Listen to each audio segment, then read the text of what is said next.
إله إلا الله. Assalamualaikum warahmatullahi wabarakatuh.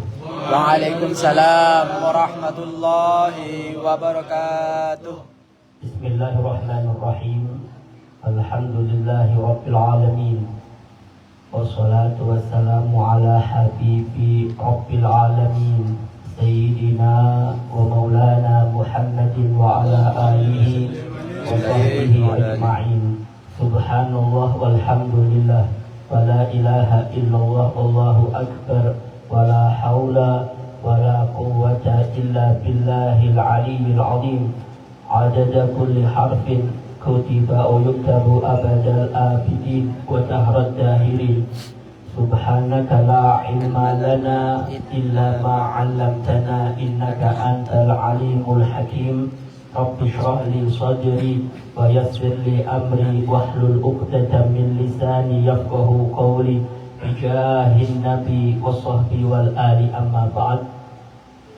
Pertama-tama mari sama-sama kita panjatkan puji syukur kita kehadirat Allah, yang mana pada malam hari ini kita semua masih diberikan oleh Allah limpahan taufik, hidayah, inayah, sehingga kita masih bisa melangkahkan kaki kita berhadir di majlis yang mulia ini, di majlis yang penuh keberkahan ini. Mudah-mudahan apa yang kita lakukan bersama pada malam hari ini mendatangkan ridha dan rahmatnya Allah, dan juga mudah-mudahan apa yang kita hajatkan bersama, baik itu hajah dunyawiyah maupun hajah ukhrawiyah, mudah-mudahan dikabulkan dan dimudahkan oleh Allah Subhanahu wa taala. Amin amin ya rabbal alamin. Salawat serta salam semoga selalu tercurahkan kepada baginda Nabi besar Muhammad sallallahu alaihi wasallam, kepada keluarganya, sahabatnya, pengikutnya, dan yang mengikuti jejak langkah beliau dari dulu sekarang sampai akhir zaman, yang sama-sama kita muliakan dan kita hormati dan kita cintai segenap para habaib, wabil khusus Fadilatul Habib Muhammad Baqir bin Abdul Qadir bin Aqil hafizahullah wa ra'ah wa mata'ana Allah biduri hayatihi syarifah ma'a kamal sihah wal afiyah. Amin amin ya rabbal alamin. Dan juga yang kami muliakan dan kami hormati dan kami ta'zimi segenap guru-guru agama, wabil khusus yang berhadir pada malam hari ini, yang selalu menemani kita, Gus Abbas, Gus Nasrullah, dan segenap guru-guru yang lain. Ridho untuk beliau semuanya. Mudah-mudahan Allah berikan umur yang panjang, kesehatan, keafiatan, dan dalam keadaan selalu keberkahan daripada Allah Subhanahu wa taala. Dan mudah-mudahan apa yang dihajatkan beliau dan kita semuanya, baik itu hajah dunyawiyah maupun hajah ukhrawiyah, mudah-mudahan dikabulkan dan dimudahkan oleh Allah Subhanahu wa taala. Amin amin ya rabbal alamin. Hadirin hadirat, Bapak, Ibu, adik-adik sekalian yang sama-sama dimuliakan dan dirahmati oleh Allah. Mari kita sambung kembali kajian di dalam kitab An-Nasaihud Diniyah. Faqala Sayyiduna al-Imam Qutbud Da'wah wal Irsyad wa Ghawthul Ibad wal Bilad, Sayyiduna al-Habib Abdullah bin Alawi bin Muhammad al-Haddad radhiyallahu ta'ala anhu wa narḍah wa nafa'ana bihi wa bi ulumihi wa bi asrarihi wa bi karamatihi fid dharain amin. Ila an qala wa amma asy-syuhhu wal bukhlu fa qabihani muhlikani. Pembahasan kita melanjutkan akan pembahasan di dalam kitab An-Nasaihud Diniyah. Bapak sekalian, pada malam hari ini berkaitan dengan satu macam daripada penyakit hati yang bisa membinasakan kita, yaitu kikir dan pelit. Maka kata beliau, kikir yang disebabkan karena ketamaan, kerakusan, dan bukhul dan pelit, itu keduanya adalah sifat yang tercela, yang buruk, dan bahkan bisa membinasakan kita.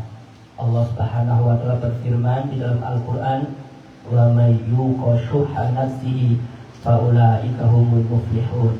Siapa orang di antara kita yang dipelihara daripada kepikiran dirinya, maka orang tersebut, mereka adalah orang-orang yang beruntung.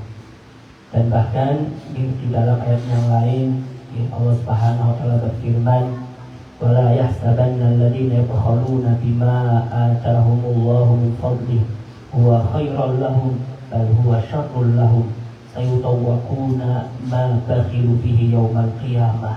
Janganlah sesekali orang yang pelit dengan apa yang Allah berikan kepada mereka daripada harta, dari karunia Allah Subhanahu wa taala, dia menyangka kepelitan itu, kebakhilan itu baik bagi mereka, maka sesungguhnya kebakhilan, kepelitan itu adalah buruk bagi mereka. Dan bahkan nanti mereka akan dikalungkan dengan apa yang ia pelitkan di hari kiamat kelak.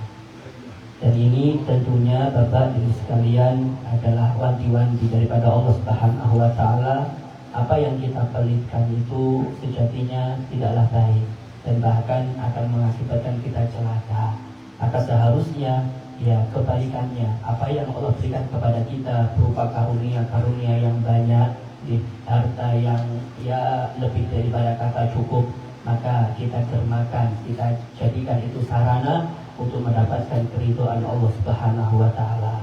Dan bahkan Nabi juga sama mengancam, Nabi mewanti-wanti, memperingatkan kita, kata Nabi, ittaqu asyuhha. Hati-hatilah kalian dengan yang namanya kikir, dengan yang namanya pelit. Karena sejatinya kata Nabi, fa inna syuhha ahlaka man kana qablakum. Kikir, pelit itulah yang membinasakan orang-orang sebelum kalian. Ini umat-umat terdahulu itu banyak binasa lantaran ya kikir ini, pelit. Karena memang kalau sudah dilandasi kikir, pelit, tidak mau dikeluarkan apa yang Allah berikan kepadanya, maka ujung-ujungnya baru sekalian hamalahum ala an safaku dima'ahum wastahallu maharimahum. Ujung-ujungnya maaf, mereka akan menumpahkan darah-darah daripada saudaranya, mau tidak mau. Ya bisa jadi baru sekalian saling membunuh. Itu gara-gara apa? Ya gara-gara harta juga bisa jadi. Kan demikian, kalau kita tidak mau mendermakan, kalau kita tidak mau legowo, kalau kita tidak mau berbesar hati, mau tidak mau bisa jadi yang namanya tumpah darah itu akan terjadi. Kan demikian baru sekalian. Semuanya tentunya ada motifnya. Motifnya apa?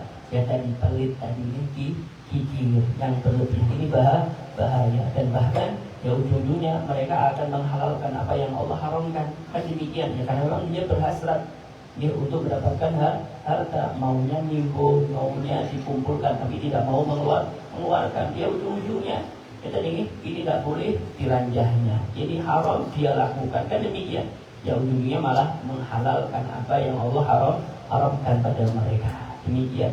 Dan juga di sini sebenarnya banyak beberapa hadisnya ini disebutkan oleh beliau. Di antaranya lagi kata Nabi SAW, al-bakhilu ba'idun minallah, ba'idun minan nas, ba'idun minal jannah, qaribun minan nar. Orang yang pelit itu Bapak Ibu sekalian jauh daripada Allah, jauh daripada orang, jauh daripada surga, dan tentunya dekat daripada neraka. Demikian nih, ya jelas nih Bapak Ibu sekalian, yang namanya orang pelit itu yang tentunya dia tidak akan menggunakan apa yang Allah berikan kepadanya di dalam kebaikan. Berarti jelas nih, mau tidak mau amal ibadahnya akan berkurang. Dan demikian beda dengan orang yang maaf, orang itu loman, orangnya dermawan, tentunya pahalanya akan banyak, tentunya amal ibadahnya akan banyak. Kalau sudah pahalanya banyak, amal ibadahnya banyak, tentunya dekat kepada Allah. Kan demikian. Ya sama, pasti didekati orang juga. Kalau orangnya dermawan kan enak, berkawan sama Siswanto, orang yang dermawan enak. Kan demikian. Coba kalau dia pelit, tidak ada orang yang mau awani. Kan demikian. Untungnya aja beliau dermawan. Kan demikian, menyumbang di sana sini dan seterusnya. Amin. Mudah-mudahan beliau tambah sukses. Amin. Kemudian Bapak sekalian, saya lagi di sini kata Nabi SAW yang bersabda, as-sakha'u syajaratun fil jannah wa awsanuha fid dunya faman ta'allaqa bi husnin minha qadahu ila jannah fala yalijul jannata illa sakhiyun.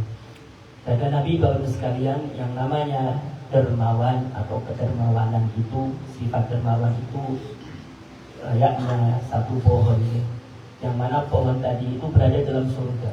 Wa usaluha, dan cabang-cabangnya yang pohonnya berada dalam surga tadi itu, cabang-cabangnya itu di dunia. Faman ta'allaqa bi husnin minha, siapa orang di antara kita yang di dunia ini berpegangan dengan cabang tadi, ya berarti tentunya kalau kita mau berpegang berarti kita dermawan juga, kan demikian. Karena kita berbicara tentang as-sakha'u, sifat dermawan. Berarti kalau kita dermawan, Bapak Ibu sekalian, berarti kita sudah bergelantungan atau kita berpegangan dengan cabang tadi. Ya mau tidak mau, kalau kita berpegangan dengan itu, Bapak Ibu sekalian, qadahu ilal jannah, akan menggiring kita ke dalam surga. Ya karena memang pangkalnya di surga, kan dengan ujungnya di surga, pohonnya di surga. Mau tidak mau kita gelantungan di sini, kita pegangan di sini, mau tidak mau akan diarahkan ke dalam surga. Kan demikian. Kepala yang jannata illa sakhiyun, dan tidak bakalan masuk surga kecuali orang yang dermawan. Nabi melanjutkan nih kebalikannya, wal bukhlu, ada pun sifat kikir, pelit. Nih syajaratun finnar, pohon. Jadi sifat pelit itu pohon di dalam neraka. Wa usaluha fid dunya, dan cabang-cabangnya itu ada di dunia. Faman ta'allaqa bi husnin minha, siapa orang yang dia berpegangan dengan cabang ini tadi yang ujungnya nanti neraka, ya, mau tidak mau qadahu ilal nar, pasti akan mengiringnya ke neraka. Fala yalijun nar illa bakhilun, dan tidak bakal masuk neraka kecuali orang yang pelit, kata Nabi sekalian. Ini beberapa hadis mengenai masalah itu sekalian. Kemudian saya lanjut nih, karena memang hadisnya agak banyak, saya lanjut. Waqala alaihi wassalam, Nabi bersabda, ala wa inna kulla jawadin fil jannah hatmun 'ala Allah wa ana bihi kafil. Ala wa inna kulla bakhilin fil nar hatmun 'ala Allah wa ana bihi kafil. Kata Nabi sekalian, ketahuilah bahwasanya setiap orang yang dermawan itu bakalan masuk surga. Itu pasti, ini kepastian atas kepastian daripada Allah, dan aku yang menjaminnya, kata Nabi SAW. Orang yang dermawan itu mesti dia bakalan masuk surga, dan yang menjamin adalah Nabi kita Muhammad. Namun sebaliknya, ketahui Nabi, yang namanya orang yang pelit itu fitnah, dia dalam neraka mesti itu sudah ketetapan daripada Allah, dan aku yang menjaminnya, dia bakal masuk neraka. Demikian nih. Karena nanti akan kita bahas sekalian pelitnya yang seperti apa nih. Pelitnya yang seperti apa, karena tentunya ya yang namanya orang itu kan ada jenjangnya. Ada yang pelit banget, kan demikian nih. Akhirnya dia ya bisa jadi mau nih, dia tidak mau mengeluarkan hal-hal yang seharusnya wajib dikeluarkan. Kan dengan dia mengeluarkan zakat seharusnya, nih. Wajib mengeluarkan zakat, karena dia mungkin pelit, dia tidak mengeluarkan. Nah ini jelas ini bahaya nih, nanti akan ada penjabaran setelah ini. Yang jelas yang namanya orang pelit itu sekalian, ya itu bakalan masuk neraka. Demikian nih, dan ini jaminan, dan Nabi yang menjamin yang semacam itu. Kemudian Nabi SAW juga bersabda, al-jahilu as-sakhiyu ahabbu ilallahi minal alimil bakhil. Kata Nabi, orang yang bodoh, tidak tahu tentang ilmu agama, dia mungkin tahu yang sekedarnya aja, yang sekiranya bukan berarti jahil memang betul-betul tidak tahu ilmu agama, ya tidak juga demikian. Ini yang jahil yang sekiranya ya ngerti-ngerti dikit lah tentang masalah sholat, kewajibannya. Ya kalau dia tidak belajar sama sekali, gimana mau sah sholatnya, kan demikian. Ini jahil yang sekiranya itu ya sholatnya itu bener lah, ini tidak alim bener, tidak alim kan, ini orangnya biasa-biasa aja, tapi dermawan dia, dermawan, kan demikian. Maka bisa jadi dia di sisi Allah, Allah lebih cintai orang semacam ini daripada orang alim yang pelit. Orangnya alim ini, pintar orangnya, tapi pelit. Bisa jadi orang yang pas-pasan tadi, tapi dia dermawan, itu lebih Allah cintai daripada orang yang alim yang pelit. Demikian nih, karena jelas nih orang alim tapi pelit, ya berarti dia kurang yakin kepada Allah Subhanahu wa Ta'ala, tidak yakin dengan janji Nabi, kan demikian. Padahal jelas nih di dalam Al-Quran, wa ma anfaqtum min syai'in fa huwa yukhlifuh wa huwa khairur raziqin. Dan segala macam sesuatu yang kalian infakkan karena Allah, mesti Allah akan menggantinya. Allah akan menggantinya.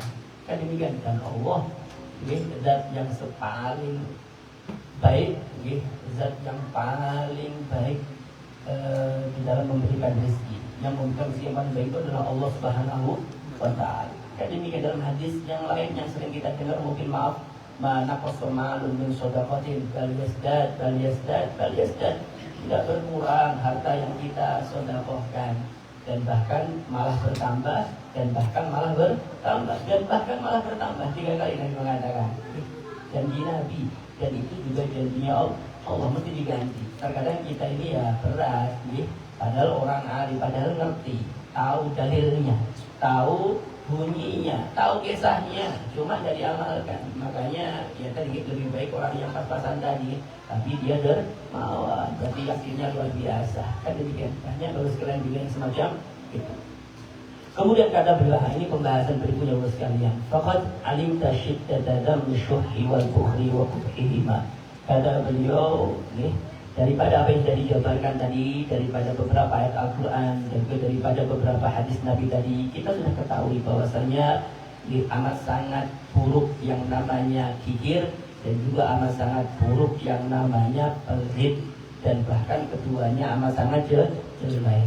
Kan demikian, membahayakan kita. Kemudian kata beliau, wasyuhu, adapun syuhu, kikir. Ya, kikir ini apa pengertian Bapak sekalian? Ya kalau syuhu ini sebenarnya kikir, tapi kikir yang melandasi kikirnya itu adalah keserakahan.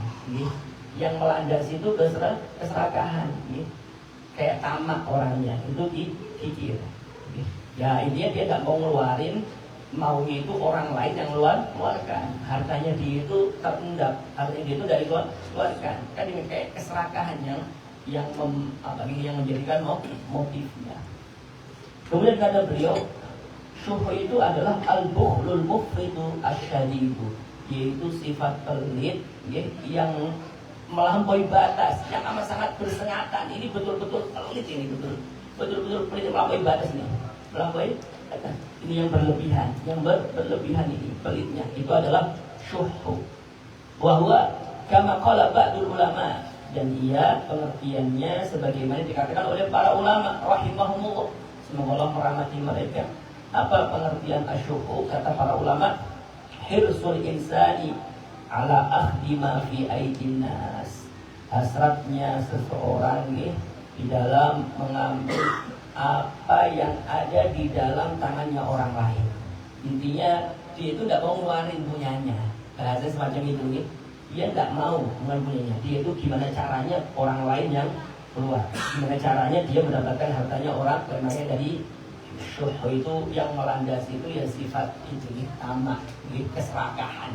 Kalau namanya serakah, tamak itu ya berat dia mengeluarin punyanya. Kan demikian, untuk dirinya pun mungkin bahkan berat, untuk dirinya padahal, untuk keenakannya, kenyamanannya, dan bahkan mungkin dia tidak mau mengeluarkannya, apalagi untuk yang lainnya. Yang mau itu ya orang lain. Kan demikian, yang dia hasrati, yang dia ingin itu adalah hartanya orang lain. Gimana numpuk ke dia, gimana caranya ya ada pindah pada dirinya. Kan demikian, ini syuhu, berat ini sekalian, ini amat sangat berat. Kemudian kata beliau, amal bukhlu, adapun pelit, adapun bakhil tadi orangnya kebakhilan, kata beliau, fahuwa bukhlul insani bima fi yadi, yaitu pelitnya seseorang di dalam sesuatu yang ada di dalam tangannya. Ya dia pelit aja di dalam kepemilikannya, dia mau ngeluarin itu berpikir mau dermakan hartanya pikir-pikir, mau belanjakan hartanya itu pikir-pikir, tapi dia tidak berhasrat di dalam hartanya orang. Kalau syuhu itu kan tadi kayak tamak, dan pinginnya hartanya orang itu ke dia, kan lebih parah ini, lebih parah. Tapi kalau yang bukhul ini, ya dia tidak mau ngeluarin gitu aja, dia sangat sayang dengan hartanya. Ini bukhul Bapak sekalian, sedikit berbeda tentunya dengan yang namanya syuhu tadi. Wa ghayatuhu, namun ujung-ujungnya ini juga parah sebetulnya, kita tidak mau mengeluarkan di dalam harta kita. Ini ujung-ujungnya juga parah. Kata beliau, ujung-ujungnya kalau kita sudah melekat memiliki sifat yang semacam ini, tidak mengeluarkan apa yang ada dalam diri kita, yang kita miliki, ini ujung-ujungnya an yabkhalal insanu bi ikhrajil huquqil wajibati alaihi fi malihi kaz-zakati wa ma fi ma'naha. Ini ujung-ujungnya Bapak sekalian, orang ini bakalan enggan, bakalan pelit di dalam mengeluarkan yang seharusnya harus dikeluarkan.